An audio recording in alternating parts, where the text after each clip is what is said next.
وإذا قيل لهم اتبعوا ما أنزل الله قالوا بل نتبع ما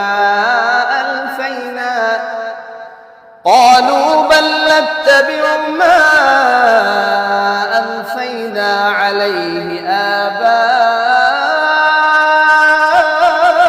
آباءنا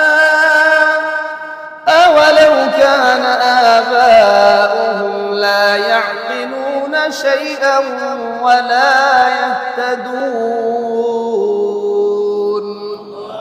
আল্লাহ পাক বলছেন ওয়াইদা কিলা লাহুম ইত্তাবিউ মা আনজালাল্লাহ, যখন মক্কার মুশরিকদেরকে বলা হয় যে তোমরা নিজেদের মনের মতো চলবা না, শয়তানের কথায় চলবা না, বরং আল্লাহ রাব্বুল আলামিন যা আসমান থেকে তোমাদের জন্য অবতীর্ণ করেছেন কোরআন, ওই কোরআন অনুযায়ী তোমরা নিজেদের জীবনকে গঠন করো। সুবহানাল্লাহ।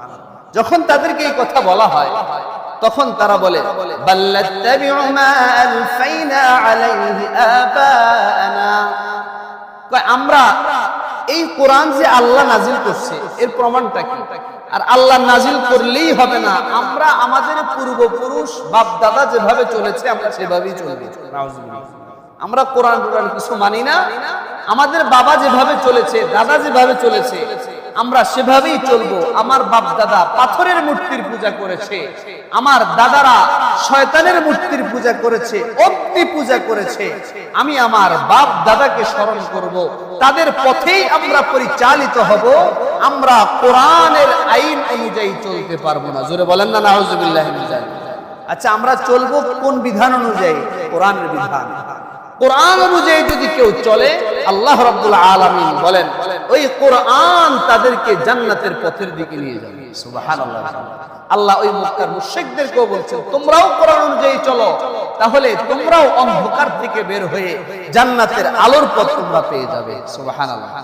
আওয়ালাউ কানা আবাউহুম লা ইয়াকিলুনা শাইআন ওয়া লা ইয়াহতাদুন।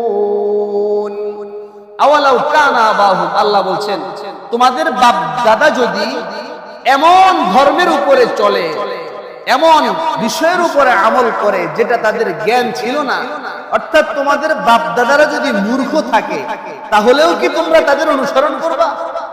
আল্লাহ রাব্বুল আলামিন বলেন বাপ দাদাকে অনুসরণ করা যাবে কখন? যখন বাপ দাদা আল্লাহর কোরআন অনুযায়ী চলবে। সুবহানাল্লাহ বলেন না। যেমন আমাদের ইমামে আজম আবু হানিফা রাহমাতুল্লাহ আলাইহি কোরআন অনুযায়ী চলছেন নাকি কোরআনের বাহিরে? জোরে বলেন, কোরআন অনুযায়ী নাকি কোরআনের বাহিরে? কোরআন অনুযায়ী।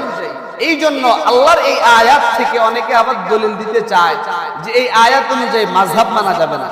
আল্লাহ এখানে বলছেন তোমাদের বাপ দাদারা যদি মূর্খ থাকে তারপরেও কি তোমরা তাদের অনুসরণ করবা?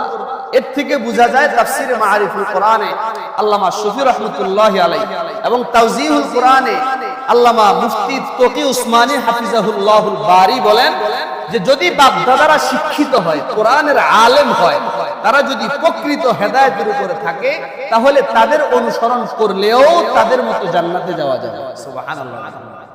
আল্লাহ রাব্বুল আলামিন আমাদের সকলকে কোরআন অনুযায়ী চলার তৌফিক দেন। বলেন আমিন।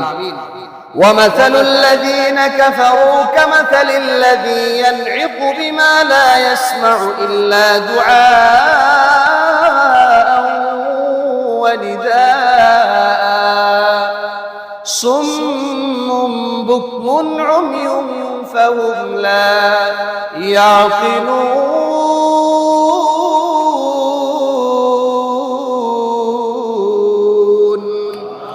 আল্লাহ রাব্বুল আলামিন বলেন ওই সমস্ত কাফেরদের দৃষ্টান্ত হলো ওই সমস্ত পশু পাখির মতো, যেমন একটা পশুকে আপনি ডাক দিলে সে শুধু আওয়াজটাই বুঝে, আপনার কোনো কথা সে বুঝবে না। ঠিক তদ্রূপ ভাবে যারা কাফের তাদেরকে কোরআনের দিকে দাওয়াত দিলে ওই পশু পাখির মতো তারা দাওয়াতকে অ্যাবাউট করে। জোরে বলেন নাউজুবিল্লাহ। ওই কাফেরদেরকে দাওয়াত দিলে পশু পাখি যেমন মানুষের আরেকজনের ক্ষেতের ফসল খাওয়া হারাম, তারপরেও পশু খায়, কারণ পশু বুঝে না এটা হালাল না হারাম, এটা বুঝার ক্ষমতা পশুর আছে নাই, এজন্যই সে খায়। আল্লাহ বলেন এই পশু আর চতুষ্পদ জন্তুর মতো ওই সমস্ত কাফের যেগুলাকে কোরআনের দিকে দাওয়াত দিলেও কোরআনের দাওয়াত গ্রহণ করে না, তারা ওই চতুষ্পদ জন্তুর চাইতেও আর খারাপ। নাউজুবিল্লাহ বলেন। আল্লাহ আমাদেরকে হেফাজত করেন, বলেন আমিন। আল্লাহ বলেন সুম্মুন, এই কাফেররা হলো বোবা, বুকমুন এরা বধির, উম্মিয়ুন এবং এরা হলো অন্ধ। এরা বোবা, বধির, অন্ধ, ফাহুম লা ইয়াকিলুন, এরা কিছুই বুঝে না, কোনটা ভালো কোনটা খারাপ তারা সেটা বুঝে না। নাউজুবিল্লাহি মিন যালিক। আল্লাহ আমাদেরকে বোবা, অন্ধ এবং বধির হওয়া থেকে হেফাজত করেন, বলেন আমিন। এবং আল্লাহ আমাদেরকে এমন শ্রবণ শক্তি দান করেন, এমন দৃষ্টি শক্তি দান করেন, এমন বাক শক্তি আল্লাহ আমাদেরকে দান করেন, যেগুলোর মাধ্যমে আমরা আল্লাহর কোরআনকে অনুধাবন করতে পারবো, দেখতে পারবো, শুনতে পারবো এবং তদনুযায়ী আমল করে আল্লাহর জান্নাতে যেতে পারবো। জোরে বলেন আমিন। এরপর আল্লাহ পাক বলছেন ইয়া আইয়ুহাল্লাযীনা আমানু, গুরুত্বপূর্ণ একটা আলোচনা, খুব খেয়াল করে শুনবেন। আমরা যে অনেকে দোয়া করি, দোয়া কবুল হয় না। আল্লাহ পাকের একটা ওয়ার্ডার যদি আমরা মানতে পারি, সূরা বাকারার 172 নম্বর আয়াত, এই আয়াতের উপরে এবং 73 নম্বর আয়াত, দুইটা আয়াতের উপরে যদি আমল করার প্রতিজ্ঞা আমরা আজকে করতে পারি, ইনশাআল্লাহ আল্লাহর দরবারে হাত তুলে যাই দোয়া করবেন আল্লাহ তাই কবুল করবেন। সুবহানাল্লাহ। আর একটু আস্তে করুন না, সুবহানাল্লাহ। আল্লাহর কাছে দোয়া কবুল করাইতে চাইতে ইনশাআল্লাহ সবাই চাই। আমরা অনেকেই দোয়া করি, হুজুর এত দোয়া করি আল্লাহ আমার দোয়া কবুল করে না। আরে ভাই, দোয়া কবুল করবে কিভাবে? আল্লাহ দোয়া কবুল করার পেছনে কয়েকটা শর্ত জুড়ে দিয়েছেন। প্রিয় নবীজি হাদিস শরীফের মধ্যে, তিরমিজি শরীফের হাদিসেও বলেছেন দোয়া কবুল হতে হলে কি করতে হবে। শুনতে রাজি আছেন ইনশাআল্লাহ? আল্লাহ বলেন ইয়া আইয়ুহাল্লাযীনা আমানু কুলু মিন তাইয়্যিবাতি মা রাযাকনাকুম ওয়াশকুরু লিল্লাহি ইন কুনতুম ইয়্যাহু তা'বুদুন। আল্লাহ রাব্বুল আলামিন ডাক দিয়ে বলে, ও মুমিনের দল, তোমরা যারা ঈমান আনছো খেয়াল করে শোনো, কুলু মিন তাইয়্যিবাতি মা রাযাকনাকুম, আমি আল্লাহ তোমাদেরকে যে সমস্ত পবিত্র জিনিসগুলোকে রিজিক হিসেবে দান করেছি, আমি আল্লাহ তোমাদেরকে যে সমস্ত পশু খাওয়ার জন্য আদেশ দিয়েছি এবং যেগুলোকে খাইতে নিষেধ করেছি, সেগুলো বাদ দিয়ে যদি তোমরা হালাল ঠিক মতো খেতে পারো, ওয়াশকুরু লিল্লাহি, হালাল খাদ্য খাবার পরে যদি তোমরা আল্লাহর শুকরিয়া আদায় করো, সুবহানাল্লাহ, তাহলে হালাল খাদ্য খাবো, যেগুলোকে আল্লাহ হালাল করেছেন সেগুলো খাবো, যেগুলোকে আল্লাহ হারাম করেছেন সেগুলো খাওয়া যাবে। আল্লাহ বলেন ওই হালাল খাদ্য খাওয়ার পরে ওয়াশকুরু লিল্লাহ, তোমরা আল্লাহর শুকরিয়া আদায় করো, ইন কুনতুম ইয়্যাহু তা'বুদুন। আল্লাহ রাব্বুল আলামিন বলেন যদি তোমরা আল্লাহর জন্য ইবাদত করতে চাও, আল্লাহর কাছে যদি ইবাদতগুলো কবুল করাইতে চাও, তোমার নামাজ যদি আল্লাহর কাছে কবুল করাইতে চাও, তোমার রোজা যদি আল্লাহর কাছে কবুল করাইতে চাও, তোমার যাকাত যদি আল্লাহর কাছে কবুল করাইতে চাও, তোমার জিকির যদি আল্লাহর কাছে কবুল করাইতে চাও, আল্লাহ বলেন হালাল খানা খাইয়া শুকরিয়া আদায় কইরা আমি আল্লাহকে একবার ডাক দিবা, আমি আল্লাহ তোমার ডাক দেওয়ার সাথে সাথে লাব্বাইকা ইয়া আব্দি বলে হাজির হয়ে যাও। হালাল খাদ্যের এত পাওয়া, শরীরের ভিতরে যদি হালাল ঢুকানো যায়, প্রিয় নবীজি তিরমিজি শরীফের হাদিসে বলেন আল্লাহর কাছে যদি কোনো বান্দা হালাল খাদ্য খেয়ে দোয়া করে, আল্লাহ সাথে সাথে দোয়া কবুল করে। আর এত আস্তে বললেন সুবহানাল্লাহ। হালাল খাদ্য খেয়ে আল্লাহর কাছে হাত তুলতে হবে। এখন যদি পেটের মধ্যে হারাম থাকে, এখন যদি আপনার শরীরের গোশত মাংসগুলো হারাম দ্বারা বেড়ে উঠে, কখনো সারাদিন চোখের পানি ফেলে দোয়া করলেও দোয়া কবুল হবে না। কারণ প্রিয় নবীজি তিরমিজি শরীফের হাদিসে বলেন, সুনানে আবি দাউদের হাদিসে আল্লাহর নবী বলেন যে অনেক বান্দা আছে তারা সফর করে দৌড়ে আসে মসজিদে, মসজিদে দৌড়ে আইসা আল্লাহর কাছে হাত তুলে বলে ইয়া আল্লাহ ইয়া রাব্বি, ইয়া মালিকু ইয়া যুল জালালি ওয়াল ইকরাম, এভাবে বলে বলে বান্দা আল্লাহর কাছে দোয়া করে, কিন্তু তার কোনো দোয়া কবুল হয় না। নবী বলেন কিভাবে কবুল হবে? কারণ তার পেটের ভিতরের খাদ্যগুলো তো হারাম খাদ্য। নাউজুবিল্লাহ। কিভাবে দোয়া কবুল হবে? তার পেটের খাদ্যগুলো তো হারাম, এবং তার পরিবার যে সমস্ত খাদ্য খেয়ে বড় হয়েছে সেগুলোও হারাম, নিজেও হারাম খেয়েছে, পরিবারকে হারাম খাইয়েছে। সুতরাং সে যদি সারাদিনও দোয়া করে তার কোনো দোয়া আল্লাহর কাছে কবুল হবে না। নাউজুবিল্লাহ। এই জন্য আমার ভাইয়েরা বুঝে থাকলে বলুন তো, দোয়া কবুল করাইতে হলে কি খেতে হবে? আর একটু জোরে বলেন, সবাই বলতে হবে কি খেতে হবে? হালাল না হারাম? হালাল খাদ্য। হালাল গেজা যখন, হালাল খাদ্য যখন শরীরের ভিতরে ঢুকবে, রব্বে কারীম আপনার প্রত্যেকটা দোয়া এমন ভাবে কবুল করবে, দেখবেন আল্লাহর কাছে যা চাইবেন আল্লাহ তাই দিবেন। সুবহানাল্লাহ। এমন বহু বুজুর্গ আছে, এমন বহু আলেম আছে, এমন বহু সাধারণ মানুষও আছে যারা হালালের উপরে থাকে, হারাম স্পর্শ করে না। অনেকে বলে হুজুর আল্লাহর কাছে যা চাই আল্লাহ তাই দেয়। সুবহানাল্লাহ।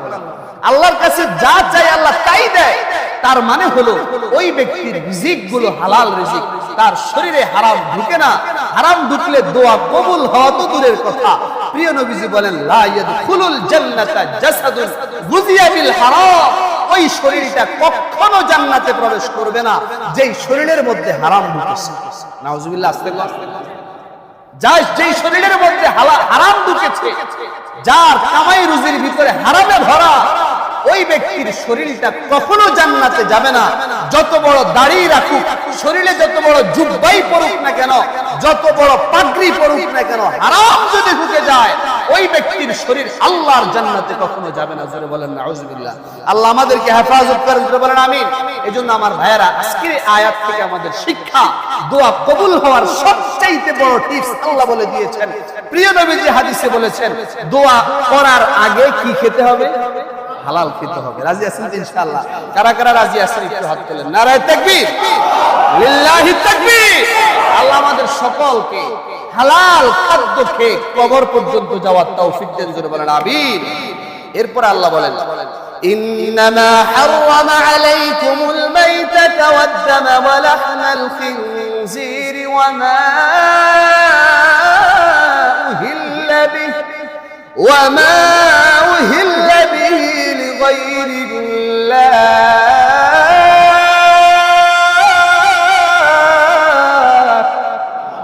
আল্লাহ বলেন ইন্নামা হারামা আলাইকুমুল মাইতা, আল্লাহ আমাদের উপরে কি কি হারাম করেছেন বলছেন, ও আমার বান্দারা শুনো, আমি আল্লাহ তোমাদের উপরে হারাম করেছি মাইতা, মৃত পানি। যেই সমস্ত মৃত প্রাণীগুলো জবাই করা ছাড়া এমনি মারা যায়। যদি গরু জবাই করা হয় আল্লাহর নাম নিয়ে খাওয়া হালাল না হারাম? সবাই কথা বলবেন হালাল না হারাম? কিন্তু যদি ওই গরুটা জবাই করা ছাড়া এমনি মারা যায়, খাওয়া হালাল না হারাম? আর কারণ হলো সেটা মৃত। আল্লাহ বলেন আমি আল্লাহ তোমাদের উপরে মৃত প্রাণীগুলোকে হারাম করে দিয়েছি। এই জন্য একই গরু জবাই করলে আল্লাহর নাম নিয়ে হালাল হয়ে যায়, কিন্তু যদি জবাই করা ছাড়া এমনি মারা যায়, মৃত হওয়ার কারণে আল্লাহ সেগুলোকে বান্দার জন্য হারাম করে দিয়েছে। ওয়াদ-দামা ওয়া লাহমাল খিনজির, আল্লাহ বলেন 2 নম্বরে হারাম করা হয়েছে রক্ত। রক্ত খাওয়া হালাল না হারাম? রক্ত খাওয়া যাবে না। ওয়া লাহমাল খিনজির, শূকরের গোশত খাওয়া হালাল নাকি হারাম? সবাই জোরে বলেন হারাম। এর চাইতে টাটকা হারাম আর কিছু হইতে পারে? শূকরের গোশত একদম টাটকা হারাম। কিন্তু মুফাসসিরিনে কেরাম বলেন তাফসীরে মাআরিফুল কোরআনে, তাফসীরুল কোরআনিল আযীম এর বরাত দিয়া তাফসীর ইবনে কাসীরের বরাতে আল্লামা সুফি রাহমাতুল্লাহ আলাইহি বলেন এই আয়াত থেকে একটা মাসআলা বের হয় যে হারাম যে সমস্ত জিনিস আল্লাহ পাক করেছেন, যেমন মদ খাওয়া হালাল না হারাম? সবাই একটু কথা বলুন, গুরুত্বপূর্ণ মাসআলা। বিশেষ করে যারা ব্যবসায়ী ভাইরা আছেন, মদ খাওয়া হালাল না হারাম? শূকরের গোশত খাওয়া হালাল না হারাম? মৃত প্রাণী খাওয়া হালাল না হারাম? রক্ত খাওয়া হালাল না হারাম? এই যে রক্ত, মৃত প্রাণী, শূকরের গোশত, মদ, এই জিনিসগুলোকে জুয়া, আল্লাহ এগুলোকে হারাম করেছেন। তো তো ওই মাসআলা তাফসীরের কিতাবে আল্লামা শফি রাহমাতুল্লাহ আলাইহি লেখেন এবং তকি উসমানী সাহেবও এটাকে তাসহিহ করেছেন এবং এটার উপরেই ফতোয়া, যে সমস্ত বস্তু আল্লাহ পাক খেতে হারাম করেছেন ওই সমস্ত বস্তু বিক্রি করাও হারাম। সুবহানাল্লাহ বলেন। ওই সমস্ত বস্তু বিক্রি করা যাবে না। শুকরের ব্যবসা করা হারাম। জোরে বলেন, শুকরের ব্যবসা করা। আমাদের দেশে বহু মুসলমান আছে, বিশেষ করে চরাঞ্চলগুলোতে পালে পালে শুকুর পালা হয় এবং ওই শুকুরগুলো বিক্রিও করা হয়। আছে না নাই? সে কিন্তু মুসলমান। মুসলমানের জন্য শুকর ক্রয় বিক্রয় দুটোটাই হারাম, মদ ক্রয় বিক্রয় দুটোটাই হারাম। মদের ব্যবসায়ী আছে না নাই? বড় বড় লাইসেন্সধারী মদের ব্যবসায়ী আমাদের দেশে আছে এবং ওই বোতলগুলো ভিআইপি জায়গায় যায়। যত দামি মদ তত ভিআইপি জায়গায় সেগুলো সাপ্লাই হয়, উপর থেকেই প্রোডাকশন দেওয়া হয়। যতই বলে মুখে মদ, এটা মদ খাওয়া যাবে না এবং মাদক এগুলো সেবন করা যাবে না, এগুলো নিধনে আইন শৃঙ্খলা বাহিনী কাজ করে, কিন্তু উপর থেকে তারাই এগুলোকে লাইসেন্স দিয়ে দেয়। কথা ঠিক না বেঠিক? উপর থেকে লাইসেন্স দিয়া আপনি যদি চোরের বলেন চুরি করেন আর গৃহস্থরে যদি বলেন জাগ না থাকেন, তাহলে এটার চাইতে ধোঁকাবাজি আর দ্বিতীয় কোনটা হতে পারে? সবচাইতে বড় ধোঁকাবাজি মদের লাইসেন্স দিয়া দোকানের মধ্যে আপনি মদ বিক্রি করার অনুমতি দিবেন আর সমাজ থেকে মাদক দূর করবেন। কখনো এমন হতে পারে না, কখনো এমন হতে পারে। মাদক যদি দূর করতে হয় উপর থেকে মদ ব্যবসা বন্ধ করতে হবে, গাঁজা ইয়াবা ব্যবসা বন্ধ করতে হবে। যেমন সীমান্তের মধ্যে ইয়াবা চালানকারী যারা আছে, চোরা চালানকারী, তাদেরকে যেমন বিজিবি গ্রেফতার করে, ঠিক তদ্রূপ ভাবে সারা দেশের মধ্যে যদি চিরুনি অভিযানের মাধ্যমে, মোবাইল কোর্টের মাধ্যমে যদি মাদককে অনুসন্ধান করে ধরা হয়, ইনশাআল্লাহ মসজিদের মিম্বর থেকে সমস্ত ইমাম খতিবরা আওয়াজ তুলেছে এবং এটা আমরা 100% বলতে পারি, সরকার যদি মদের লাইসেন্স বন্ধ করে দেয় এবং আইন শৃঙ্খলা বাহিনী যদি উদ্যোগ নেয়, চিরুনি অভিযান চালায় এবং মাদক ব্যবসায়ীদেরকে যদি জেলে দেয়, ইনশাআল্লাহ 1 মাসের মধ্যে দেশ থেকে মাদক বিদায় নেবে। হুজুরে বলেন কথা ঠিক না ঠিক? এটা বলছি এই জন্য, গত কিছুদিন আগে মাননীয় প্রধানমন্ত্রী সারা বাংলাদেশের সমস্ত খতিবদেরকে আহ্বান জানিয়েছেন যাতে মাদকের বিরুদ্ধে যাতে কিছু বয়ান করা হয় মসজিদ। এই জন্য বয়ান করলাম, বয়ান আপনাকেও করছি। আপনি সেখান থেকে যদি আমাদের মাননীয় প্রধানমন্ত্রী যদি আইন পাশ করে দেয় বাংলাদেশে কোনো দোকানে মদ বিক্রি করা যাবে, এই আইন পাশ করার ক্ষমতা প্রধানমন্ত্রীর আছে না নাই? আর একটু জোরে বলেন, আছে না নাই? আইন শৃঙ্খলা বাহিনীকে যদি আদেশ দেওয়া হয় যেখানেই কোনো মাদক ব্যবসায়ী পাওয়া যাবে সাথে সাথে 14 শিকের মধ্যে ঢুকায়া দাও, সাথে সাথে জরিমানা করো, সাথে সাথে দোকানকে সিলগালা করে দাও, ইনশাআল্লাহ এদেশ থেকে মাদক বিদায় নিবে, এদেশের মধ্যে শান্তি শৃঙ্খলা আবার ফিরে আসবে। আল্লাহ আমাদের সকলকে মাদক মুক্ত জীবন গড়ার তৌফিক দেন। জোরে বলেন আমিন। তো যেটা বলছিলাম, এই মাসআলা হলো এই আয়াত থেকে যে সমস্ত জিনিস আল্লাহ হারাম করেছেন সে সমস্ত জিনিস খাওয়াও যাবে না, বিক্রিও করা যাবে না, ওই সমস্ত জিনিস ক্রয় করা যাবে না, সবই হারাম। আল্লাহ আমাদের মাসআলাগুলো বুঝার তৌফিক দেন। বলেন আমিন। এরপরে আল্লাহ বলেন ওয়ামা উহিল্লা বিহি লিগাইরিল্লাহ, এবং ওই সমস্ত পশু খাওয়া যাবে না যে সমস্ত পশু আল্লাহ ছাড়া অন্য ব্যক্তির নামে জবাই করা হয়। আচ্ছা, কথার কথা, আপনি যদি আপনার বাবার নামে জবাই করেন, আপনার বাবার নাম নিয়ে, যেমন বিসমিল্লাহি আল্লাহু আকবার, এই জায়গায় যদি আপনি আপনার বাবার নাম নিয়ে জবাই করেন, ওই পশু খাওয়া হালাল না হারাম? আল্লাহ বলছেন হারাম। পীরের নামে জবাই করা যাবে না, বাবার নামে জবাই করা যাবে না। আমাদের বাংলাদেশে অনেক মাজার এমন আছে, মিথ্যা বলছি না, আপনি যা দেখেন অসংখ্য অগণিত প্রমাণ আছে, অনেক জায়গায় আল্লাহর নাম বাদ দিয়া বাবার নামে পশু জবাই করা হয়। নাউজুবিল্লাহ জোরে বলেন, এত আস্তে বলেন নাউজুবিল্লাহ। আমাদের দেশে আছে, হ্যাঁ, অসংখ্য অগণিত প্রমাণ আছে, বাবার নামে জবাই করা হয়। আল্লাহ বলেন ওয়ামা উহিল্লা বিহি লিগাইরিল্লাহ, আল্লাহর নাম ছাড়া যদি আপনি প্রিয় নবীজির নাম নিয়েও যদি জবাই করেন, আপনি যদি নবীজির নাম নিয়েও যদি জবাই করেন, তাহলেও ওই পশু খাওয়া যাবে না, হারাম হয়ে যাবে। নবীর নাম নিলেও হালাল হবে না, একমাত্র কার নাম নিলে হালাল হবে? আর একটু জোরে বলেন কার? আল্লাহ আমাদের সকলকে হালাল পশু, হালাল খাদ্য খাবার তৌফিক দেন। জোরে বলেন আমিন। আল্লাহ এরপরে কঠিন ধমক দিচ্ছেন, খেয়াল করে শুনেন। ফামানিস কুররা গায়রা বাদিন ওয়ালা আদিন ফালা ইসমা আলাইহি, তবে হ্যাঁ, অনেক ক্ষেত্রে অনেকের এমন পরিস্থিতি তৈরি হয়, এমন জায়গায় আটকায় যায়, বিশেষ করে যুদ্ধের ময়দানে মুজাহিদিনদের এমন হয়ে থাকে, অথবা আপনি সফরে আছেন, এমন জায়গায় আপনি আটকায় গেছেন, খাবারের কোনো ব্যবস্থা নাই, কিন্তু ওইখানে হারাম গোশত পাওয়া যায়। বিশেষ করে বিদেশের মাটিতে অনেক সময় এমন সিচুয়েশন তৈরি হয়, হালাল খাদ্য খুঁজে পাওয়া যায় না, সব হারামে ভরা, এবং এমন অবস্থা তৈরি হয় ক্ষুধায় আপনার অবস্থা খারাপ, জান চলে যাবে। জান বাঁচানোর প্রয়োজনে আল্লাহ রাব্বুল আলামিন বলেন, বাধ্য হয়ে যদি কেউ হারামের আশ্রয় নেয় তাহলে ফালা ইসমা আলাই, এতে তার কোনো গুনাহ হবে না। জোরে বলেন সুবহানাল্লাহ। ইসলাম এত কঠিন না। আপনি ইসলাম যদি পালন করতে চান, আল্লাহ আপনার জন্য কঠিন জায়গায় অনেক সহজ করে দিবেন, যাতে করে আপনার জীবন বিপন্ন না হয়ে যায়। জোরে বলেন না সুবহানাল্লাহ। ইন্নাল্লাহা গফুরুর রহিম, কারণ আল্লাহ হলেন ক্ষমাশীল এবং দয়াবান। সুবহানাল্লাহ। এই আয়াত থেকে আমরা যেটা পাইলাম গুরুত্বপূর্ণ কথা, একটা ছোট্ট ঘটনা বলেই শেষ করব। সেটা হলো হালাল খাদ্য খেতে হবে। আজকে আমাদের অঙ্গীকার, সবাই রাজি আছেন তো ইনশাআল্লাহ?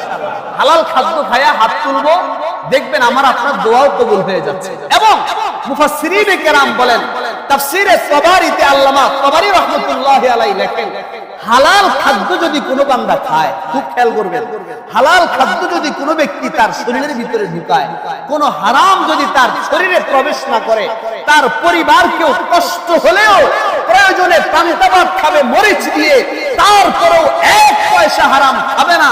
তাফসীরে তাবারিতে লেখেন, যদি এমন প্রতিজ্ঞা কোনো বান্দা করতে পারে, ওই বান্দা নামাজের ভিতরে এমন স্বাদ পাবে, মনে হয় যেন সে নামাজে আল্লাহর সাথে কথা বলতেছে। সুবহানাল্লাহ। সে রোজার মধ্যে এমন স্বাদ পাবে, মনে হয় যেন সে আল্লাহ পাকের সাথে আল্লাহর সান্নিধ্যে রয়েছে।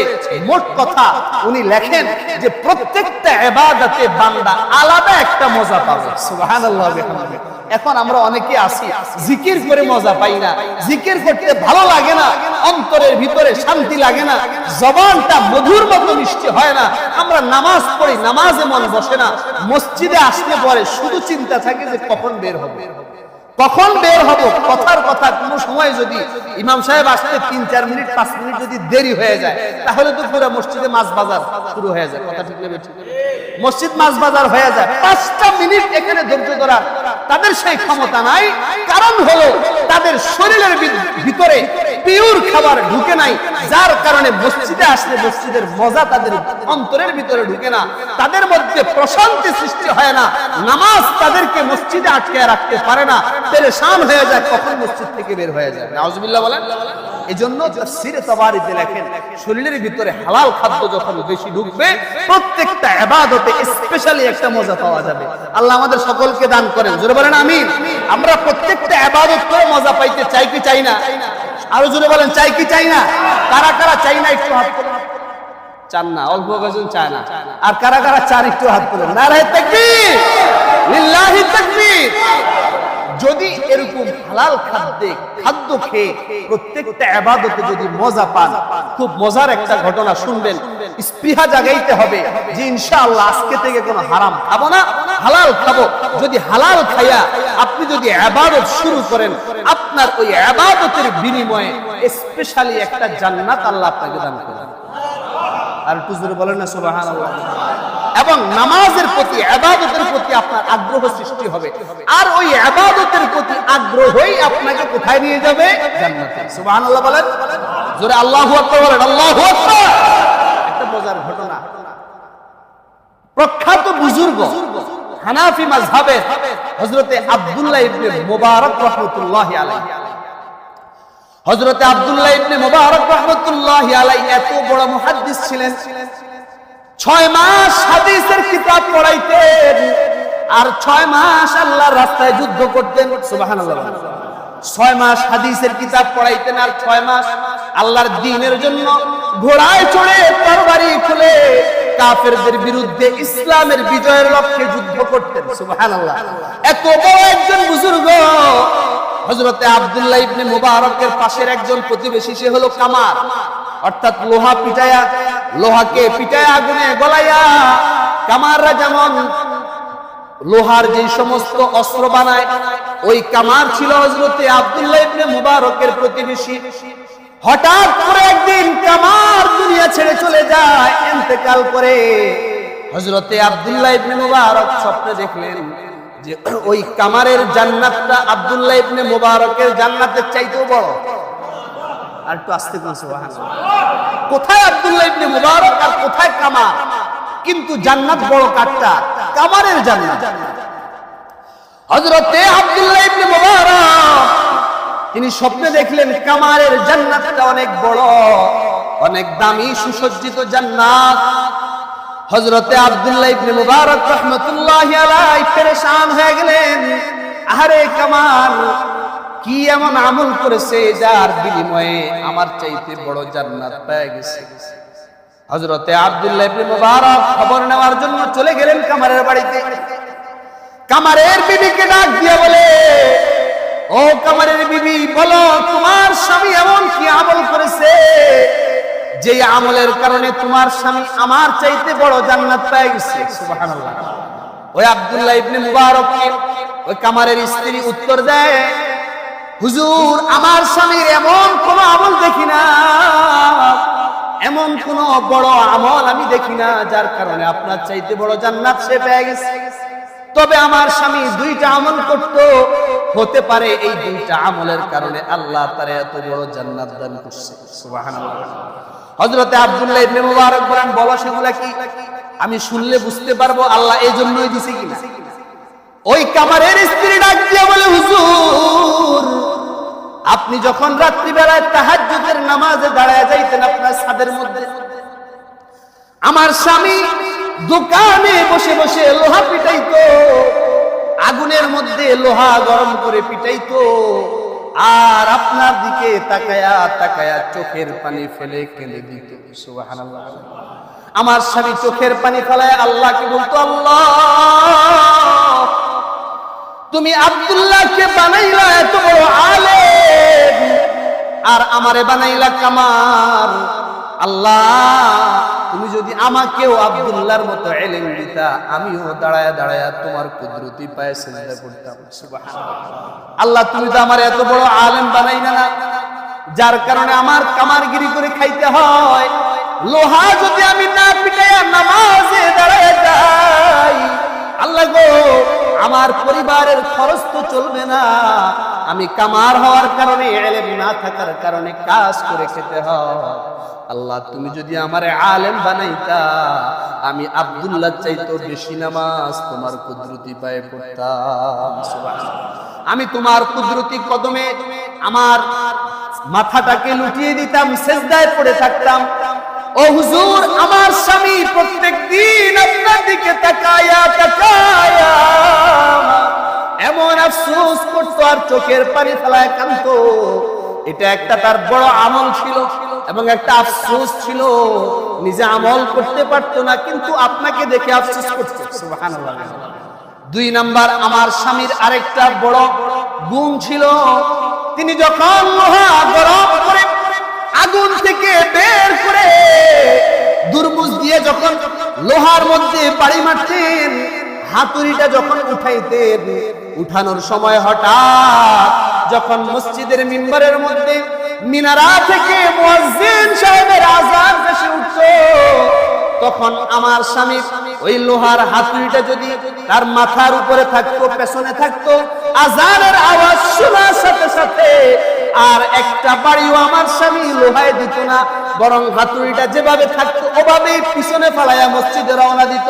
আল্লাহু আকবার বলেন, আর একটু জোরে বলেন না আল্লাহু আকবার। আমার স্বামী আযানের আওয়াজ শোনার সাথে সাথে ওই হাতুড়ি দিয়া আর একটাও বাড়ি দিত না, সঙ্গে সঙ্গে মসজিদের দিকে রওনা হয়ে যেত। সুবহানাল্লাহ। ইবাদতের মধ্যে মজা ছিল, ইবাদতের জন্য আগ্রহ ছিল, কারণ কামারের প্রত্যেকটা পয়সা তার ঘাম ঝরানো পয়সা। কথা ঠিক না বেঠিক? তার পয়সা হালাল না হারাম? পিওর হালাল। কারণ কামার মিয়া যতক্ষণ বাড়ি দেয় লোহায়, পাশেই আগুন জ্বলতে থাকে, পুরা শরীর ঘামায়া যায়, ঘাম ঝরানো পয়সা দিয়া হালাল খায়া ওই কামার সাহেব ইবাদতের মধ্যে যেই মজা পেয়েছে, এবং এই আফসোসের কারণে এবং নামাজের প্রতি মুহাব্বতের কারণে, মসজিদের সাথে তার সম্পর্ক থাকার কারণে, ইবাদতের মধ্যে মজা পাওয়ার কারণে ওই যুগ শ্রেষ্ঠ মুহাদ্দিস আব্দুল্লাহ ইবনে মুবারকের চাইতেও আল্লাহ কামারকে বড় জান্নাত দান করেছেন। সুবহানাল্লাহ। তাহলে আমরাও যে যে পেশায় আছি এমন বড় জান্নাত পাইতে চাইতো ইনশাআল্লাহ। তাহলে আজকে থেকে কামারের যে দুইটা আমল ছিল আমরা অন্তত সেগুলা করতে পারবো তো ইনশাআল্লাহ। এক নাম্বার আমরা যেটা সহজে করতে পারবো সেটা হলো আজানের আওয়াজ শোনার সাথে সাথে কোথায়? দোকানে। আরো জোরে বলেন কোথায়? মসজিদে আসবো তো ইনশাআল্লাহ। সবাই আসবে ইনশাআল্লাহ। ওয়াদা করে যান, মনে মনে ইচ্ছা করতে হবে। আরে ভাই, আপনি আজানের আওয়াজ শুনে যদি ঘরে শুয়ে থাকেন, মসজিদের কাতারগুলো ফাঁকা থাকে, আপনি যদি মসজিদে না আসেন, আপনার না আসার কারণে যদি কাতার ফাঁকা থাকে, ফেরেশতারা আপনার জন্য আল্লাহর কাছে লানত করবে। নাউজুবিল্লাহ বলেন।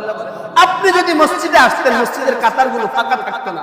এজন্য আজকে আমাদের সকলকেই সংকল্পবদ্ধ হতে হবে, আমরা ইনশাআল্লাহ যথাসাধ্য চেষ্টা করব আজানের আওয়াজ শুনলে মসজিদে আসবো। জোরে বলেন ইনশাআল্লাহ। আর একটু জোরে বলেন ইনশাআল্লাহ। আল্লাহ সকলকে 5 ওয়াক্ত নামাজ আজানের পরেই মসজিদে চলে এসে জামাতের সাথে সামনের কাতারে দাঁড়ায় পড়ার তৌফিক দেন, বলেন আমিন। আল্লাহ আমার বুড়া বাবাজিদের শরীরের মধ্যে শক্তি দিয়ে দেন, জোরে বলেন আমিন। মৃত্যু পর্যন্ত সকলকে সুস্থতার সাথে বাকায়দা জামাতে নামাজ পড়ার তৌফিক দেন। বিশেষ করে যুবক ভাইদেরকে আমি বারবার বলি, যৌবন বয়সে যদি তুমি মসজিদের সামনের কাতারে আসতে পারো, বুড়া বয়সে যদি তোমার বৃদ্ধ হওয়ার কারণে আসতে নাও পারো, আল্লাহ যৌবন বয়সে আসার কারণে বুড়া বয়সে তোমাকে ওই সওয়াব তোমার আমলনামায় লিখতেই থাকবে। আর একটু জোরে বলেন না সুবহানাল্লাহ। এই জন্য যুবক ভাইদের জন্য বেশি বেনিফিট, বেশি সুযোগ। যুবক ভাইরা আসবেন তো ইনশাআল্লাহ। এবং ছোট ভাইরা যাদের উপরে নামাজ ফরজ হয়েছে এবং হয় নাই, আমরা আমাদের সন্তানদেরকেও নামাজের সাথে উদ্বুদ্ধ করব, নামাজের সাথে সম্পর্ক করে দিব। আল্লাহ সকলকে, এলাকার প্রত্যেকটা যুবক, ছোট ভাই, বৃদ্ধ সকলকে নামাজ জামাতের সাথে পড়ার তৌফিক দেন, বলেন আমিন। এবং 2 নম্বর বিষয়টা, যদি আমল করতে নাও পারি, অন্তত আমলের প্রতি আফসোস করবো। হারে ছোটবেলায় শিখি নাই, বিশেষ করে কোরআন পড়তে পারি না, একটা আফসোস যদি দিলে আনতে পারি, আরে ছোটবেলায় কোরআন শিখি নাই, কেন শিখলাম না? এখন তো কোরআন পড়তে পারলে ইবাদত গুলো করতে পারতাম। প্রত্যেক দিন কোরআন একবার খুলবেন ইনশাআল্লাহ। বলেন ঘরে যাদের কোরআন শরীফ আছে, বারবার আমি এই কথাটা বলি, অত্যন্ত গুরুত্বপূর্ণ আমল। যাদের ঘরে কোরআন শরীফ আছে, অন্তত একবার, যারা পড়তে পারি না, অন্তত কোরআন শরীফটা একটু খুলবেন, ওযু কইরা খুইলা পবিত্রতার সাথে পৃষ্ঠা উল্টাবেন আর দেখবেন, এবং কোরআনকে চুমু খাবেন, মাথায় লাগাবেন, বুকে লাগাবেন।